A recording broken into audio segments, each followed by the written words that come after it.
Happy Tuesday, everyone. You are listening to Author's Best Friend podcast. I'm your host, Lauren, and I'm here today with my return bestie, Sierra Spencer. Sierra, what are you drinking? I don't think there's a name for this concoction, but it is apple cider with whiskey. Oh my gosh, it's so on brand. I love it. Yes. I'm stuck in the wrong season. I have watermelon juice. Yeah, that's an interesting one. I just recently got really into Alani's. I don't really know if that's true, actually. I think that statement actually was a lie, but I've been trying Alani. Wait, what are you saying? Alani's? Alani's are like, they're new energy drinks, basically. I think they came out in the last year, but they have a bunch of different flavors. And I am literally the last person who should be drinking these. There's 200 milligrams of caffeine, as if I need more caffeine in my life. Oh, they're like, I typed it into Google and it kept trying to correct it to felonies. Alani, it's spooky, but they look like Four Loko cans. Like they're like really vibrant colors. Yeah, you should not be drinking these. But I have been, regardless of anyone's opinion about that, including my own.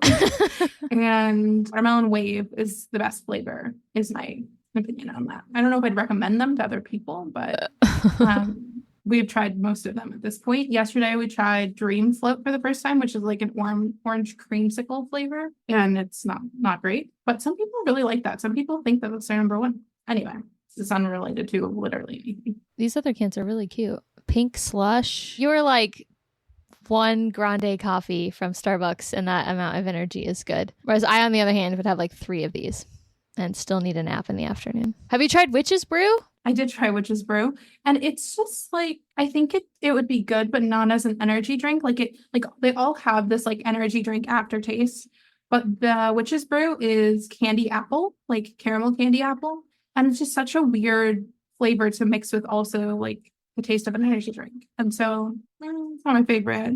Yeah, I could see that. The caramel needs to be more smooth, not like electric, or however you would describe that, like Red Bull type tang. Yeah, and I think my biggest problem with energy drinks is that I want them to be really carbonated. Like I want them to hurt me a little bit, like a Topo Chico or a Polar Seltzer, but they don't.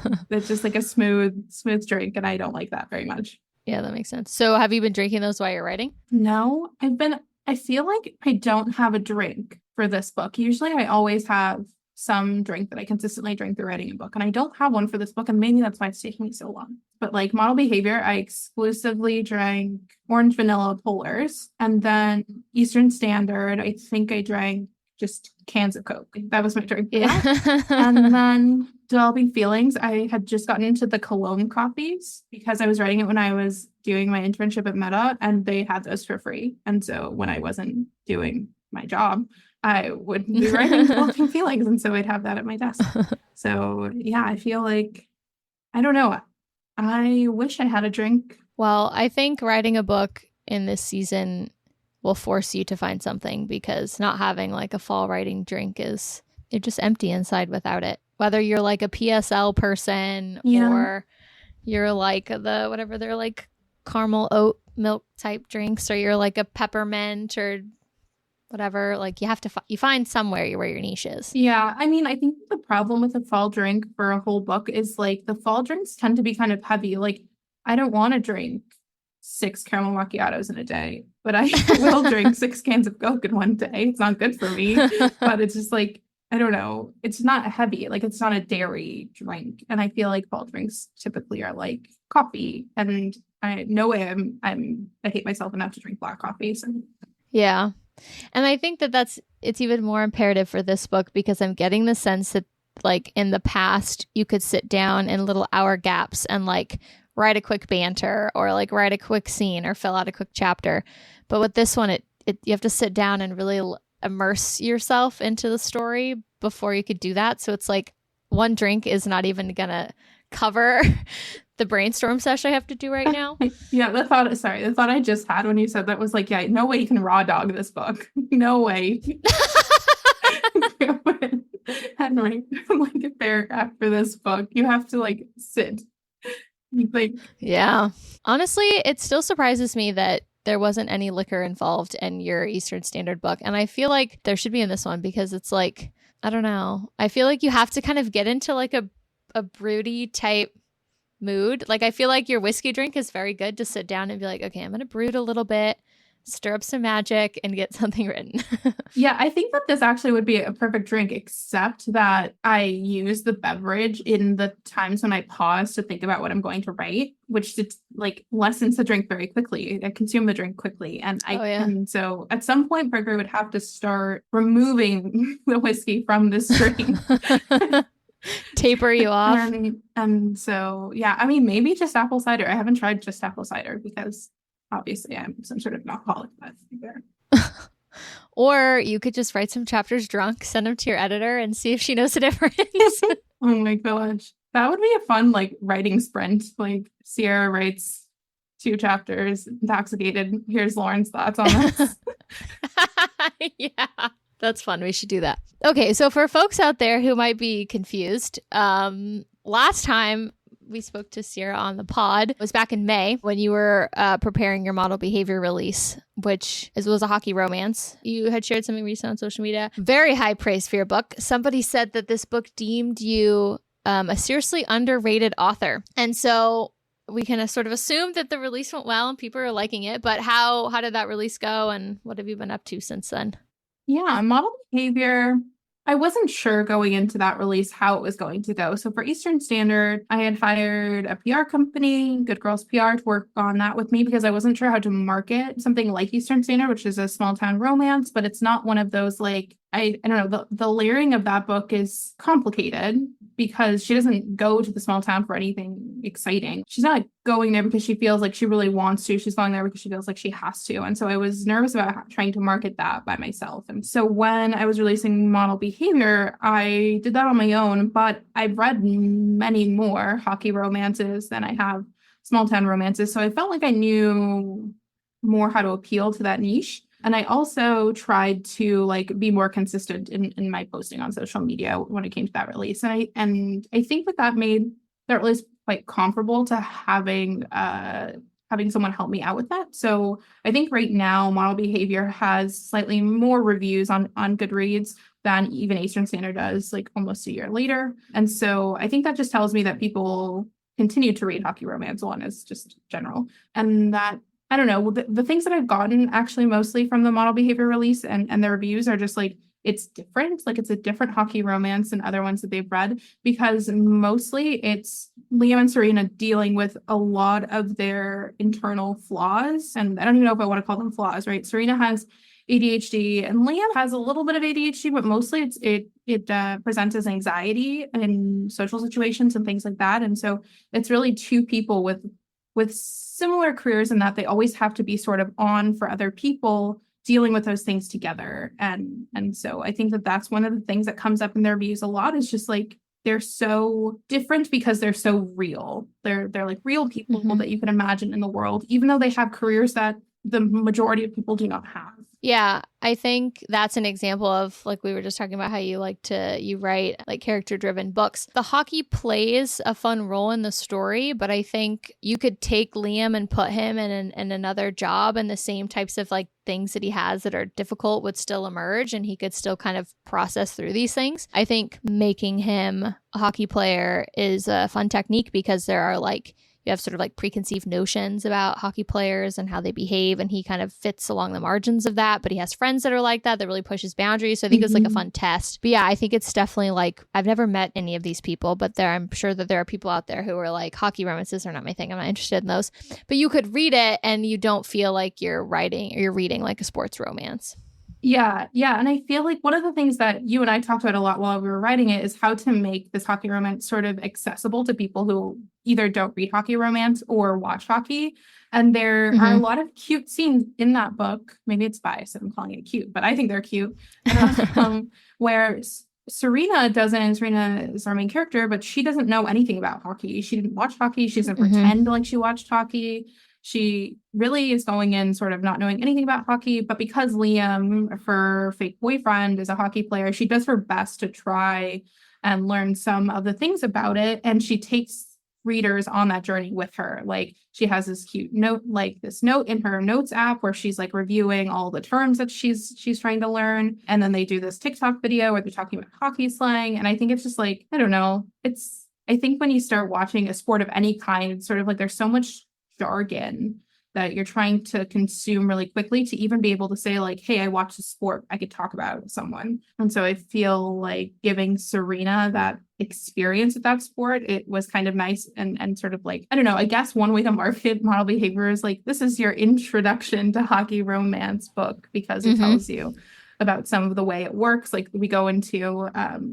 what it means for a player to go on waivers or to get traded, or what like a contract looks like, and then things like that. And some of those things aren't really relevant to other hockey books, but I feel like it gives you sort of a nice foundation for what it means to be a hockey player in the NHL currently. Yeah, and I think that some sports books you can read the scenes of the game and it gets kind of boring. Like either it's too technical or it's just kind of like, yes, classic hockey face-off. But you have a lot of like cool pop culture-y or like behind the scenes fame type of things that go on at the hockey game. So if a person is reading it and they're like, I'm not here for the hockey, I just like, I don't really care that much, like, well, that's fine. You don't have to like enjoy the gameplays, but you do know the feeling of like being at a game and they're announcing the players. And if you're in an arena, all the lights go off and everybody's shouting and you're there for the first time and you're like, oh, this is kind of cool. What's going on? Like you could feel that even if you're like not very interested in that sport. So I think having those weaved in helps to kind of make it like, this is a hockey romance, but there's just like 900 other things packed into it. And I think if anyone had the willpower to read the first chapter and then not continue, I just don't think that happened. So I think people were like, maybe I'll give it a try. I don't really like hockey romances that much, and then start it, and then you just can't put it down because it's honestly one of the best first chapters I've ever read. I really outdid yourself on that one. Yeah, I mean, yeah, it was a very fun first chapter to write. And but you said something earlier that I wanted to go back to, which is like, if people don't like hockey, why are they reading hockey romance? Which I think is just a really interesting question in general. And I think it's because of the persona of a hockey player, which is what feels different about model behavior, right? Like Liam is supposed to be this captain of this NHL team, and he is because people want him to be, but he's not really one of the people who wants the limelight or really wants to be doing all the press interviews, but he does them because he has to. And I thought that was just like an interesting sort of case study in people who like do things because they love what they do, but not necessarily the things that are required of them around what they're doing. And hockey players, athletes, musicians, like we see that now, right? With Chappell Roan, maybe she has like a very successful music career, but maybe she doesn't like all the things that come with it. And so I think Liam's a good case study in one of those things. Yeah, I could see people reading hockey romances not for the hockey because of the alpha male portrayal. Like I was just thinking about this, like outside of fantasy and hockey romance, you can't really have that like level of aggression without you then turning it into like a morally gray character. Like you can't have a CEO who has the same sort of alpha male bossiness, but then also gets physical with people, because then now he's crossing some lines. But within hockey, and then also if you're like, Fae or something, those laws don't apply to you. And so you can go out and get out this aggression and be very possessive and whatever. And I think people really like that. But if you put that in any other type of occupation, then it's almost like, well, okay, well, we can't just go around like pummeling people. This is not the ice rink. This is a boardroom. Yeah, no, that's so right. Right. Because then even if you took someone like normal-ish, right, it still ventures into this morally gray, even dark romance sort of category, right? Like mafia romance, I might categorize more into the dark romance category, but you get someone like that, right? Like normally you have someone who runs like a bunch of businesses or investments, and then like they kill lots of people, but it's because it's a mafia romance and we're supposed to accept that as like true or something. Yeah. But yeah, I think you're right. Yeah.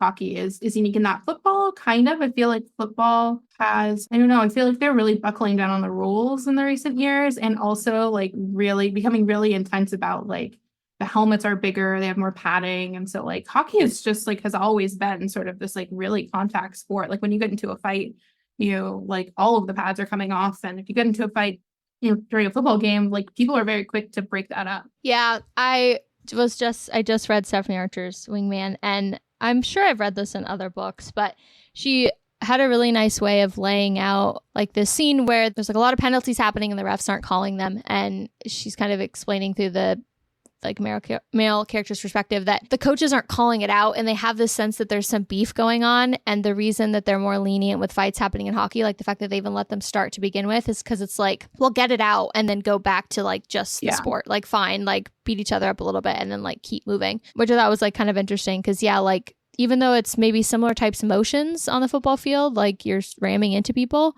the point is to take them to the ground. That's not the point in hockey. And so like you have to be really careful when you're trying to take somebody to the ground because you can, snap their neck. And so, like poor Jason Street. And so I think that there's something unique, like you were just saying, about hockey where they have this like, it's like kind of encouraged that you have this outlet where you could just be a little bit aggressive and then we'll just get back to the game. And it's like very specific to that outside of like, that's the sport, like UFC or something. So, okay. So you wrote this amazing book and then you wrote these amazing side characters and now we're writing a fall witchy romance. And so let's unpack here a little bit of the pivot. I know that there are people who will be holding their breath for this conversation because Nick and Avery, they wake up thinking about them. So maybe we'll give them a little bit of a insight into what happened. Okay. This makes it seem like Something's Witchy is sort of the like the cock block of book 2 of Model Behavior. But I want people to know that that's not true. Something's Witchy was thought of first. It was thought of over a year ago, but Serena and Liam just like would not leave me alone during the month of December. And so I wrote them. And then I wrote these characters that like sort of developed a personality all on their own, which are the side characters in Model Behavior, Nick and Avery. And I thought that Nick deserved his own story, and I thought Avery deserved her own story. And what's great is that I made them sort of have a joint story in Model Behavior, such that they could have their own book. I was writing that because I was writing a high of Model Behavior, and then we got to sometime in the summer, and I was like, I really want to write this fall book. And I said I would, and it's a good season to write it. And so anyway, we're here. We're writing Something's Witchy, but I'm still going to write Match Penalty, which is Nick and Avery's book. I just think that I want Something's Witchy to come out first. Nick and Avery do have a resounding presence in my mind, so I've not forgotten about them. Yeah, I will corroborate this story in that we, shortly after, or even still while Model Behavior was like in the process of coming out, we talked a lot about this plot line and where to take it and what, Nick and Avery's deal is going to be and some of those like scenes. But yeah, like a year before that, I had edited like, I don't know, 8 chapters of Something's Witchy. Like we were moving. And so yeah, it was even kind of surprising to me that you had pivoted back because I felt like you were talking so much about Nick and you had really thought a lot about his character and how you were going to develop him. And then I don't even remember when you told me that was not going to be happening right now. I don't know. I think I just decided, right? Like there's this, actually, I think I do know what the moment was, which was, I'm in this writing group with some of my writer friends, and I was having a hard time actually with Nick and Avery's story at some point because I didn't know how to get them to where I wanted them to go early on in the book. And so I did this thing, which is often a suggestion where you take a break from writing that story and return to a story or start a new story. And I'm not good at starting new stories and going back to finish old ones. See Something's Witchy friendly. But so I picked Something's Witchy to work on just to like get my writing going. And then I reread what I had and I loved it. I loved it a lot. And I thought it was, I still think it's a very good opening. I think it's a good story. I think the characters are really exciting. And I think the plot is different than a lot of the other books I've read that have witches as the main character and sort of bridge this gap between what is romance and what is fantasy in sort of a magical realism kind of way. And so anyway, so I had read it during one of our writing groups and I started continuing it and I was like, I want to write this. And the best time to write for me is when I have like an impending deadline. It gives me so much anxiety and it really motivates me to get things done, which is probably why I haven't finished Something's Witchy yet, but it will be coming out. And I'm just waiting for my anxiety to tell me like, hey, you have to sit down and write this. But anyway, so I think it was just like reintroducing myself to this story that really pivoted things. And I'm sure I could sit down and try to write Match Penalty again and it would be fine. And I'd have a lot of time to do it. But there's something about Something's Witchy that just like is fun. And it's like this weird writer experiment for me. And maybe people will read it and not like it, and that's fine, but I think it's very fun. So I'm having a good time reading it. So what's the plot? What is it that crept into your mind last fall that sparked something witchy? I don't remember exactly what it was, but the plot is that there are these two sisters, the Castillo sisters, who run a shop in this small town in New England. And they grew up in this town, and the town doesn't like them. I think that any small town that I write will just never like the main characters. I think that's just the thing that I'm now doing to myself. But they don't like them for a particular reason, which is that they're witches. And they don't know that for sure, but they're like, I don't know, they run this coffee shop, and before it was a coffee shop, it was an apothecary, and it was run by their grandparents. And so anyway, there's lots of witchy things happening in the town, but they can't really accuse them because they don't have any proof. But then people start to go missing in this town. And so the first place people are pointing fingers at are Carolina and Camilla. And so because they want this sort of airtight case to finally be like, hey, they're doing some really weird shit, here is this detective, Declan, who is our male main character. And he goes into the town to try and figure out where all these people are disappearing to, who's taking them, what the deal is with this mystery. And he gets there, and he's just in charge of the investigation. And that's sort of the plot of this book. It's there are people going missing. They think it's the sisters, and Declan is there to see whether or not it's them. I think your development of this story is probably, aside from your very first book, is probably one of the strongest in my memory of when you told me that a book was happening, because my origin is in thriller books. That's what I would read before I found romance. And so I was at a research conference. It was more like neuro-y one, which is why you weren't also there. But I think I was walking to like either some of the talks that day, or I was going to a cafe or something, and you're like, I'm doing a thing, or I did a thing. And I was like, oh, here we go. The last time she texted me this, I found out about Troped. So just keeps the surprises going. And you had like a mock-up of a cover that you liked at the time. You had a book title. You had this book, I think, started as like a series of dialogue. Like it was like a bunch of little pieces of like quotes that one of the characters was thinking or saying at the time. And then it was like, there has to be a scene around this, and I'll piece it together. But like, this is like imperative dialogue. Yeah, it's the scene where Declan goes into the coffee shop for the first time and meets Carolina, and is I don't know, just talking to her for the very first time. And it was like very vivid in my mind. And I was just telling Lauren a few days ago, she was asking me, which is so silly after writing 4 books with her, which is like how I write. And well, this was one of the few times I'd actually sit down and watched it. Like I was at your house for like 11 hours, and I just sat and was like, yeah, I want to watch like how this actually happens. I'd never done that. Well, what Lauren found while she observed me, like the true psychologist researcher she is that I spend a lot of time staring at my screen, and then I type something, and I continue to stare at my screen. Because I don't know, maybe this is a whole different conversation, but like, it's just the thing that I write in the Word document that is the manuscript of the book that I'm writing feels like it needs to be like 90% what's going to end up in the actual book. And I know that you're supposed to just put things on a document, but I just don't operate that way. But my notes app is different. My notes app is a entirely different place for me. It's a safe space where like I can write anything in there, and maybe it ends up in a book and maybe it doesn't. And so this dialogue between Declan and Carolina ended up in my notes app. And then I kept thinking about it and thinking about it and thinking about it. And then finally it got put into a Word document. And then once it's in a Word document, usually that means that there's like a Canva design happening in the background. There's a title trying to come out. There's like so many things that happen in my mind when I can't leave a thing alone.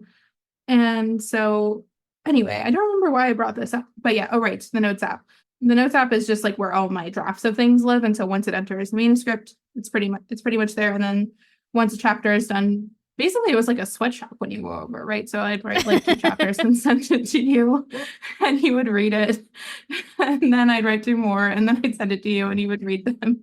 But yeah, I don't know. I write such an interesting way to write, I think. Yeah, it felt like there was magic in the works because I'd spent some time looking at your screen, and you were writing in vellum, so like the text I think populates on the left like as you're writing it, and on the right it shows you what it would look like in the book. And so whenever I would glance at it, I would still see like, chapter 17 at the top and then not a lot of text. And then I would go back to what I was doing on a computer, and I can't really hear. I'd hear like little movements here and there, and I'd look back and it was still like chapter 17 at the top and maybe an extra line, and you're still looking and thinking about it. I'd go back to what I'm doing, and I'd look back and you're like, chapter 18. And I was like, oh, okay. I watched a lot of staring. I don't know how those words got written. Yeah, I don't know. It's like once they decide how it's going to get written, it just like it flows really easily. Like I'm equal parts fast typer, but I'm also a pretty fast thinker, but I'm a slower filterer. Like, okay, as soon as I have an idea, it's like, well, let's play this out 4 chapters in advance. And if I've caught myself in some sort of like a loophole or a plot hole, that's the word I want, a plot hole, then I'll just like, never mind, like throw it all away. Nothing in there was good. It all ended up bad. I don't know what kind of thinking that is. It's probably not good for me, but yeah, I don't know. As soon as an idea clicks, it's easy to generate words. Yeah, I was trying to be, I know you have a lot on your plate and you have very tight deadlines. So I was trying to be like, and you make my job so simple because what you send me is already like, oh yeah, basically no notes. But I was like, you can send me garbage. Like, it's okay if you just want to write something and you're not too sure how it fits, or if you like it, whatever, you can just send it to me and I can like try to help you like hone it or tell you like this isn't working or whatever. And you were like, yeah, no, I'm not going to be doing that. That's not going to work for me. I can't just write something. I have to sit and think about it. So thank you, but no, thank you. Yeah, it's nothing against you, right? Like you have such a strong ability of like taking my nonsense words and making them into like actual concrete actionable ideas. The problem is that like when I have a nonsense idea and I'm sharing it with you, I probably thought about it for at least 36 hours. And I'm like, if she thinks this idea is dumb, this book isn't happening. So by the time it comes to you and you're like, you could do this, I'm like, yes, this is great. This is what I needed. And I think that there hasn't really been a time where I'm like, hey, I had this idea. And you were like, no, this is not working. And I feel like some of that is just like, I don't know, maybe just like writer anxiety about like what happens when someone doesn't like an initial idea, like how, and what happens if someone likes an initial idea I have that I haven't really thought through, and then they sort of like that idea, or they build this sort of thought about my book based off this idea, and I can't do it. But I don't know. I'm not sure when I'll let go of that, but it's not yet. Well, I think that's good for me because I probably would have held a funeral for your what we'll call prologue now if that never got written, because it was so fortuitous because you're telling me this book is happening, and I had this coffee shop near the Airbnb we were staying at for the conference that I would go to every morning because we had bomb breakfast burritos. But it was like Crook's Corner or something, and it was like it was very Edgar Allan Poe-y. Like there was like a crow on their logo, and everything was like all the bookshelves were like black, and there was a lot of like interesting viney type art like in the place. And so I was already like, "Ooh, I'm in this." Like, yes, this is like. I don't even think it was fall, or maybe it was like September, but in California, it's like basically feels like summer. But it was like spooky, and I was like, "Well, I'm so in it." And we talked a little bit about how you are going to start off the book, and it was so vivid in my mind, and I was like, "This has got to happen." And then you pull it off, and it was very good. But if you had told me about that scene and then it didn't happen, like that's one of the things where I would be like, what is Something's Witchy without that introduction? Like I thought about it for like 4 days until you actually sent it to me. Yeah, actually, maybe this will kill you. It's still there, but for a long time, I was like, is this the right prologue for this book? The thing about the prologue that we're talking about is like it describes something very essential to the girls and their coffee shop, and it kind of sets the vibes of the book and the tone of the book. And it gives you a hint that maybe something is sort of off with this coffee shop, off with the people who own whatever this thing is, but it's not pivotal to the story. And so if you skipped that prologue, you wouldn't be lost or confused, but maybe the like tone isn't really set for the book. So yeah, so recently I was thinking about like the purposes of prologues and like, is this a good one? I mean, I love it. Like separately from the book itself, I think it's like, I don't know, really vivid. It paints a really strong picture in your mind of like what it is, what kind of story I'm about to tell you. But is that the purpose of prologue? So yes. Yeah. Is this what happened? Is this a thought process you were having before you decided that you were never going to be writing epilogues? Is the prologue the next thing to go? I don't think so. I think there's a time and place for prologues, right? And I think that sometimes prologues can be kind of disconnected from the book. So Modern Behavior didn't have a prologue. We just dived into Liam's chapter. But Eastern Standard had this prologue that was in another point of view that you don't get until much later in the book. And it's kind of like it tells you about this scene and you're not really sure who's in it and you're not sure what's happening and you're not sure how it relates to the first chapter. Like you're not sure how it connects. And I think I really like that about the Eastern Standard prologue, and I really like that about the Something's Witchy prologue. But I'm not sure what other people think about that, basically, is my concern just in general about prologues. But then I feel like there's a lot of people who just skip prologues. They just don't look at them. And in that case, it works, right? Because like you could read all of Eastern Standard without reading that first prologue. Who are these people? All I can think is like if you skip the love hypothesis prologue, that book would take on an entirely new meaning to you. Yeah, but that's what I mean. It's like it doesn't change any it doesn't necessarily change the perception of what happens in the book. Like you can still read the book and enjoy the story, but it like gives you this extra layer of this story. And I guess for the Something's Witchy book, I'm wondering what layer that's adding other than just like here is the vibe of this book. Yeah, I'll give you my argument here.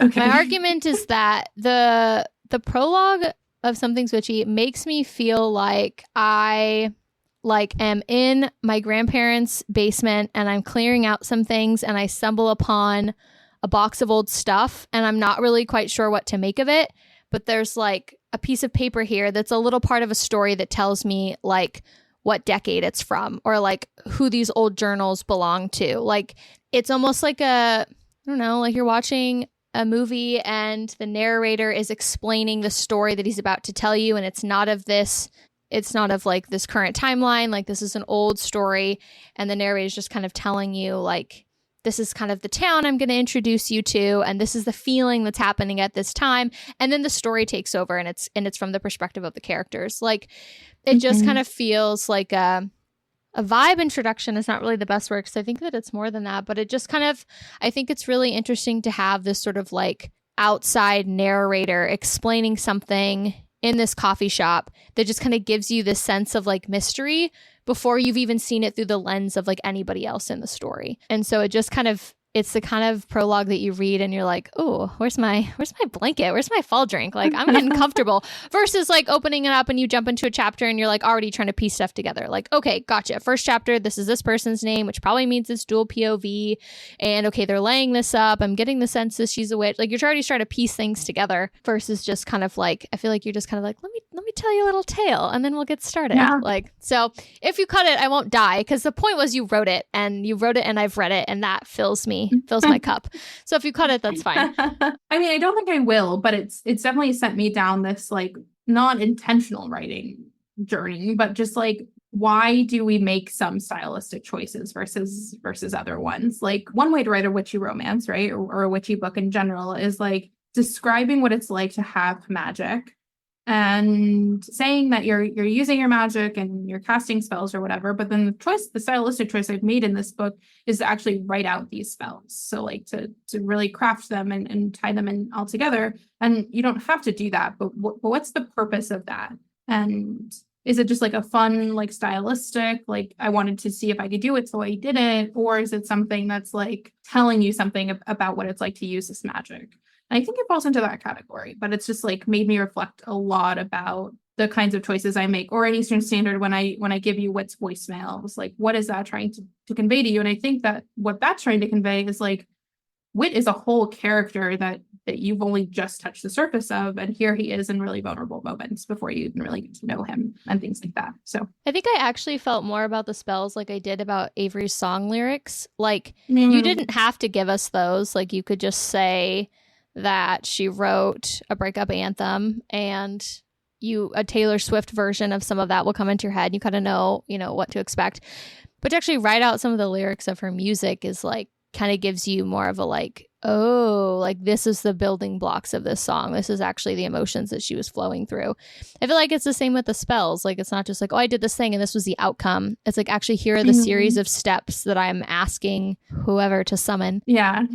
And it kind of is like a building block for what the ending outcome is going to be. But yeah, that is really interesting. And I think you've done the hard work, because the easy thing would be, I'm casting the spell, this is the name of the spell, and poof, it does the thing. But you've actually like written out ones that are very good. They're very good spells. There's one in particular that I think it's a teenage Carolina uses that I find to be quite humorous. Somebody ends up with acne because of it. Okay, so another thing I observed while I was studying you while you were writing is, so you had the book on one screen and then you had your Pinterest board up on the other. You're just kind of getting yourself in the aesthetic. But I didn't really see you navigate a way to do any like research things. And so I know that you do that for this book. You have to do a little bit of that. And like, I think in model behavior, you did some background stuff on like, a lot of it was kind of like, how do wags actually behave? And like, how do you get invited into the box? Or like, what kind of lingo do hockey players usually use? Like, what is like the main thing that you find you have to be researching for something Witchy? I think that the thing that I researched the most is actually Hispanic heritage. So like, I'm half Mexican, but I grew up in a predominantly white household, and my mom and my stepdad, who was also Hispanic, got divorced. And so we would like, me and my siblings would hang out with his family and stuff like that. And so I get like bits of like learning how to speak Spanish and Mexican culture and things like that. But I actually don't know a lot about my ancestry on that side. And so one of the things that was important to me, at least, was trying to just like learn more about that background and like the culture that they're coming from. So one thing that I've written in here is that Carolina and Camilo's family come from Veracruz, which is a place in Mexico. And I talk a lot about how they immigrated to the US and things like that, because they were escaping sort of accusations of witchcraft in Veracruz, which actually was a big thing when they were doing that. So there were lots of people who were really concerned about the use of like Santeria and other forms of witchcraft. And so I wanted to make sure that like I was representing that correctly, while also getting selfishly to learn a little bit about my culture and things like that.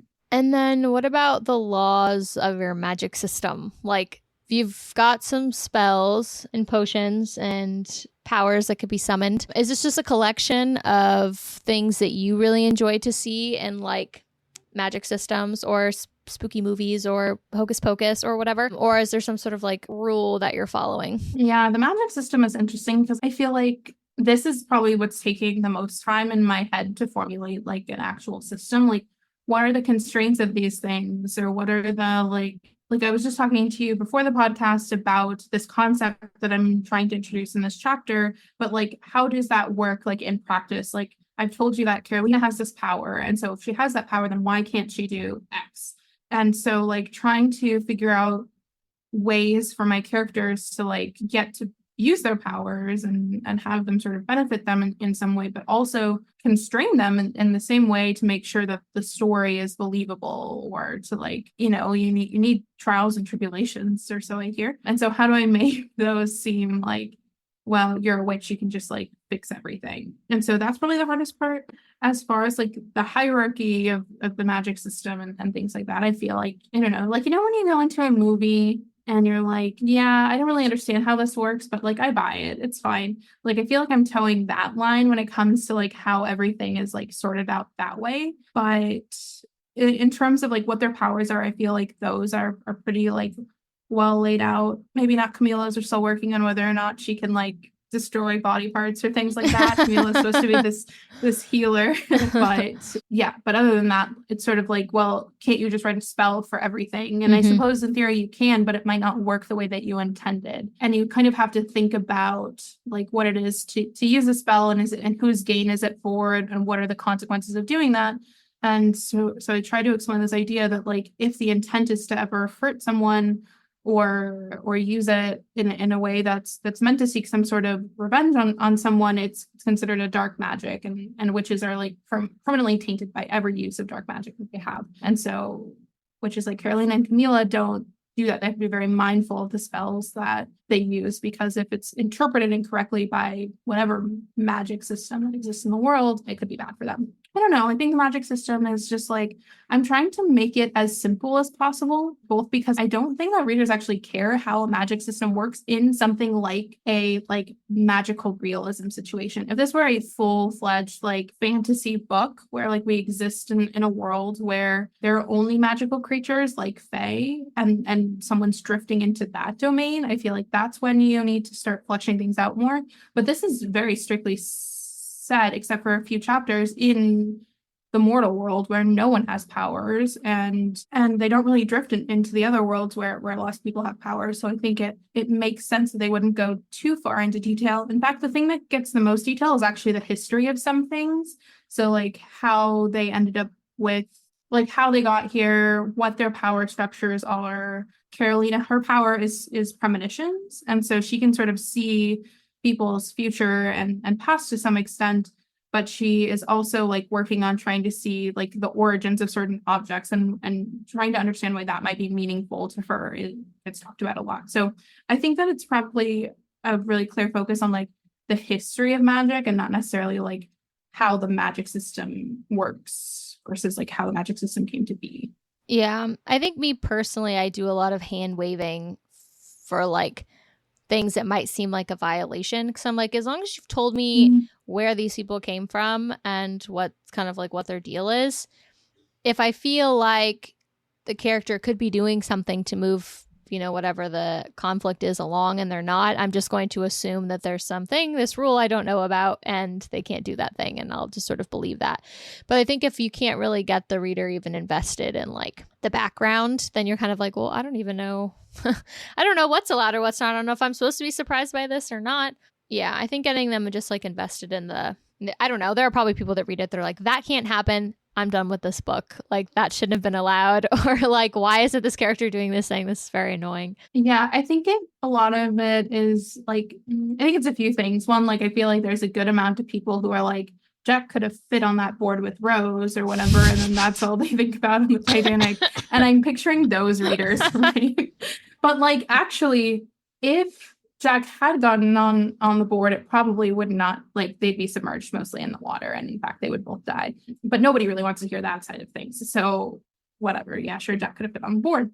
But so I'm always thinking of those readers, I think, when I'm writing things. I'm okay, but I also I don't know if I'm necessarily thinking of those readers on purpose, or if I'm thinking with my academic writing brain. While I'm designing an experiment, I'm okay, well, what's the if we get this result, then what are the other possible ways to interpret it?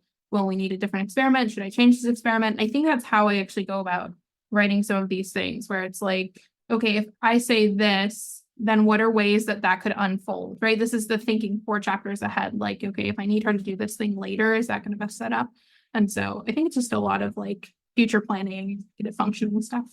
For all the career talks we get about things you could do after academia, they never talk to you about writing stories. They just really undersell how the skills transfer, and somebody, not you or I, but somebody should tell them about that. So this is a very plot heavy book. So do you think that plot of the story determines what your tropes are, or were there tropes you knew that you wanted to put in there? I can imagine some tropes just don't work in a witchy story like this, particularly this sort of witches living in the mortal realm type of situation. I can imagine, not that they don't work, but different types of tropes just not being as interesting. I don't know, a friends to lovers feels like it would be weird here. You set up this really great comparison of witches and normal people, and then you just gave us people who already get along. What's that about? So A, what are said tropes? And B, how did you decide on those? This is a good question. And actually I have a set of tropes that I think I'll mark it with and things like that, but I feel they didn't come naturally to me. They came up naturally in the plot, but I feel when I boil it down to that trope, it feels oh, that's not quite right. Yeah. Right? I could do something opposites attract, right? In reference to, a witch and a mortal, but like it's not really that. It's not Grumpy Sunshine. It's not, I don't know, like it's a strange in that way. But then you have things like just circumstances that occur that aren't really that trope, right? Like one bed trope. I could do something like that, but it's like it's different. It's not really a one bed trope. It's or like the nightmare trope, actually. The nightmare trope is a great example of this. Like Carolina sometimes will get visions in her dreams, and sometimes they're not so great. And so she sort of wakes up in the middle of the night in a cold sweat. And so there's a nightmare situation happening there. But it's not really a nightmare, right? What I mean is that she's seen this thing, this terrible thing that will either happen or has happened. And so it's real, but it's technically a nightmare for marketing purposes, I suppose, right? And then, yeah, I don't know. It just feels like, I don't know. I know that tropes are good to market with because it lets readers put your book into categories that they know they like versus don't. But then it becomes this thing where it's like, yes, my book has this thing, but it's just like slightly different, and maybe you actually won't like it that way. I'm not sure. Well, for lower, I'm going to call them lower level tropes, aside from like tropes that are like the plot of the book or like what the character's relationship is, but like things like single bed tropes or the nightmare trope is like kind of like what you just said, is not the event itself, but what it elicits. And so when you say nightmare, I immediately think Feyre coming in and seeing her High Lord on his, knees, having woken up from a not so great dream. And she's there to wake him up and to comfort him. And that's what I think of a nightmare trope, is like, well, a nightmare is whatever. That's a bummer. We all get those. But is there somebody there when you wake up that's like, hey, it's okay, it's just me? Like, that's what I'm looking for when you tell me that there are nightmares in your book.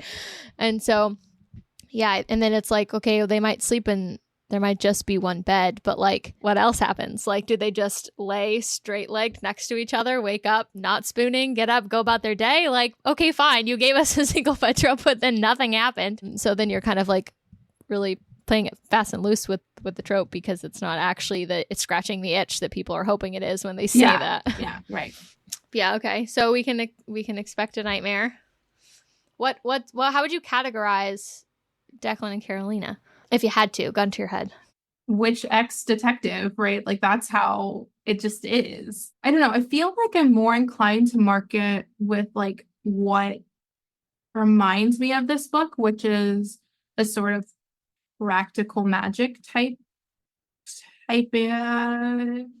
world, where like there indeed is a detective who falls in love with a witch, but he's not, and he's investigating this one particular disappearance, and they're actually involved in that disappearance, and here they're not, right? Mm-hmm. And so it's like it has the vibes of a practical magic sort of situation, but it's like not that story.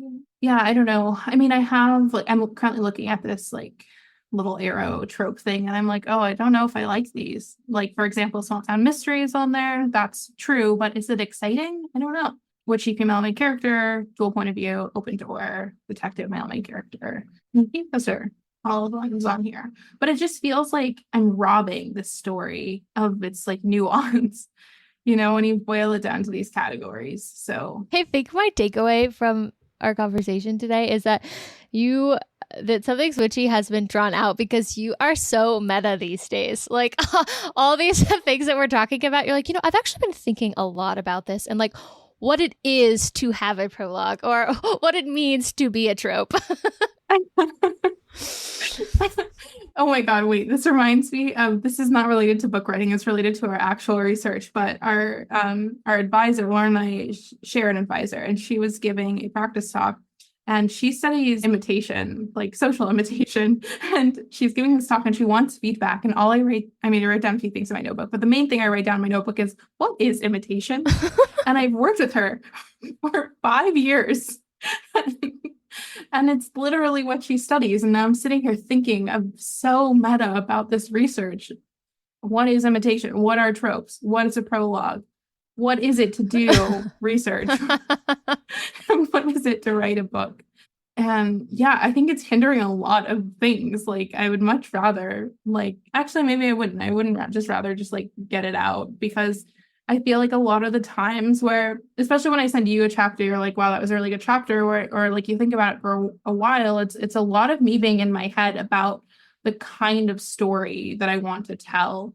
And like the most vivid scenes come from a like, okay, I'm pretending like I'm in this coffee shop and I want to know what's happening in it, or like what these things feel like and sound like, and how that might impact a bunch of other things. And so like I think currently being really meta about the writing is really hindering this process, but not always. Not always it doesn't do that. Yeah, I think you make a fair point about the tropes, because for this, like, this is one of those projects I see similar to Eastern Standard, and that it's like you've chosen a pretty aspirational story to write, and like something that's a little bit outside of your comfort zone, or like the thing that you're used to writing. And those books, Broader impacts are aspirational at best. That's what somebody told me once. And that's what this feels like right now. but like I feel like, contrary actually to what we started off by talking about, with that person saying that model behavior like was like, oh, she's underrated, she has so many good things. That's how I felt about Eastern Standard. Like, I felt like Eastern Standard showed such a range from you as an author that I was like, genuinely, I was like, and I knew that you were going through it, but like, are you okay? Like, how did you write this? Like, you had to dig somewhere very dark and very deep, and it ended up just being so good. And I can imagine you did a lot of similar like processing of those sorts of things, of like, how do I really get in the head of a person going through these things, and how do they feel, and what is the lens that they're looking through as all of these different types of things happen to them, the situations they put themselves in. And this is like, I think, on a scale much grander than that, because it's something fantastical, and so that you're not restricted by the regular, realm of humans who can't do magic and things. So it's really, the possibilities are endless with a book like this. And that's why I was asked about the magic system. Like, you could just run forever with different things that you could have them do, and really get things complicated and messy. And how does one kind of reel themselves in on like, okay, there are limits in this world that I'm working with. And so I think in books like these, you sort of have to get a little meta about stuff, because every detail that you give matters, not only because it's a magic system and people are relying on that to be able to figure out what works in the plot and what doesn't, but also because it's a mystery. And so every little bit of information that you give them, the reader is going to be trying to work things through along the way. And so it's important, I think, to think very intentionally about this sort of stuff. And then, because you are doing another thing where you're branching out and trying out a genre that you haven't written before, you have to be very intentional about the way that you market the book.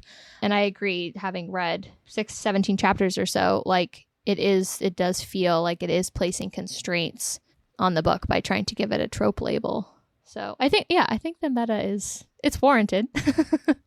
Yeah. Oh my God. I just did the thing again that you just said I do, which is like, I've been thinking a lot about this.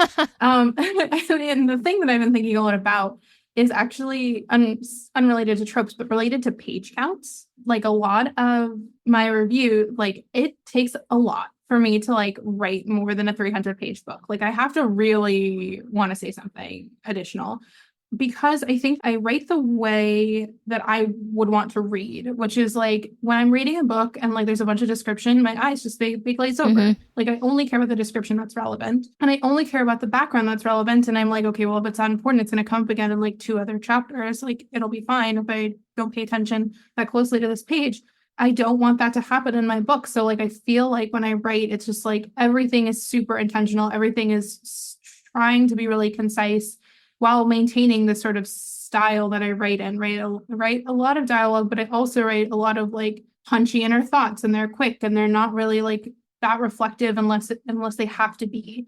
And so because of that, I end up with these short books, and people are like, I wish this book was longer. And I'm like, what do you want? Like, what do you want to see in this book? What didn't I give you? And naturally, like, they don't have a suggestion for what I could put in there. But like, if it was a complaint that my characters were underdeveloped, or if it was a complaint that like they would have liked more about their background or something like that, then I see it. But if your only comment is that you wish it was longer, is that because you liked it, or you thought there's something wrong with it? And I think that those people are different than the epilogue people, because I will never write an epilogue. And I think that a lot of people just want to be able to categorize my books as a romance by giving my characters a happily ever after. But that's also part of just writing realistic characters where it's sort of like they get frozen in that time where their book ends, and you get to be the one to decide if they get a happily ever after. As an author, I think I'm just telling their story at that moment in time. And yeah, I could tell you what happens to them, but I think it's less fun. Yeah, maybe those people that are lamenting about wanting more is just like that it's coming from a place of just mourning that it's over. Like, I don't even know what scenes I wanted. I just want more of it. Like, I just wish that I could keep reading and there are more cute scenes that I could feast on, because now I have nothing and now I'm empty because the story's over. So maybe what they mean to say is, you wrote a very wonderful book and I wish I could just keep reading it for eternity. Yeah, but it's crazy. This thing about books is that you can't actually reread them. Mm-hmm. I don't know. Like, I imagine something's witchy. It's once you figure out the mystery, the second read is just not as like what if you're reading it for the spookness. Once you kind of figure out what it is, then I think the thing you would return for is the characters. But some books, I think it's like, this book is really great, but I don't know if I could keep rereading it. Like, it would just be like rubbing it raw almost, you know? Like, or those books where you're like there are books you finish and you're like, I've finished a book and then immediately started rereading it because I had to. But there are books where it takes me probably like a year before I'm like, I think I'm ready to reread this book. And so it's possible that it's those people who are like, you know, Eastern Standard, at least, I'm thinking, is like, I need to heal a little bit after that. And then I did, and I came back and I reread it, and it was all the things that I hoped it would be. But it's not a book I would put down and immediately start over. Like, yeah, sure. So I guess it depends on what story it is that they want you to keep telling them. Yeah, I guess I'm one of those people who was more concerned about the feeling of like, I liked that book, but it was like 100 pages too long. I'd rather give you not a really short. It's still usually these books are like 300 pages. Like, I'm not giving like a 250-page book. I don't ever want to feel like it was just like I was over this 100 pages ago, or like I skipped, you know, the first 30 pages or something like that. I feel like that's worse to me than being like, I'm just going to give you all of the information. If you thought it was too short, or you wanted more, then like that's just the decision I've made for you. Yeah, I don't actually indulge in my desire to skim, but there are books I've read where my eyes are dying to move ahead and I'm just like, I cannot keep reading this page. But in the same way that I reserve DNFs for very special books that I just can't pull myself through, it just is not in my nature. My nightmare trope is that I still haven't finished Throne of Glass because I refuse to DNF those books, but the tandem read hurts my soul right now, and so it's been sitting for quite a while. But I refuse to give up on those. And so, yeah, I don't engage in skimming, but I know that there are people who do that. And that would just, I think, hurt your heart as a reader to know that you wrote scenes that people find non-essential to the plot line, and they're just like, I just need to get past this and then move on to the next thing. Yeah, and I guess I just wonder what purpose those scenes have. Like, maybe everyone thinks that there are different parts that are sort of skimmable, but I kind of feel like when, I don't know, maybe this is just like, what is that called? Like the availability heuristic. Like, because you're thinking about it, you see it more. And so like on threads, like people will be like, why do my eyes always glaze over when they're trying to describe something or a place they are? And I'm like, yes, exactly. And so like it has to be all of the things that I'm also skimming over because I am the marshmallow kid and you are a wait to get your second marshmallow kid. So anyway, that's another thing I was thinking about recently. Lots and lots and lots of thinking about thinking. But that should reassure listeners and potential readers that this book will be very well thought out and you will not find plot holes, because Sierra and I will work very hard to make sure that you don't. There won't be any. Nary a plot hole. Or if my name isn't Editor Lauren. Well, thank you so much, Sierra, as always, for sitting down and letting us wander into your mind and see how the stories you're writing get cultivated. If you're listening today, this is our 19th episode, and you're probably not new here, so you already know where to find this gal. But if for some reason you've stumbled upon us of this episode, you can go to @SierraSpencerBooks on Insta for updates on Something's Witchy. And if you haven't already, immediately go read Model Behavior, and then you can cry because you won't see Nick and Avery until next year. But then you can wipe your tears at the knowledge of this cozy witchy romance is coming sometime this fall. Release date has not been announced because that would be the crippling deadline that would have Sierra very, very frantic. But it will be here sometime this fall, so you can look forward to that. Sierra, thank you so much. See you next time.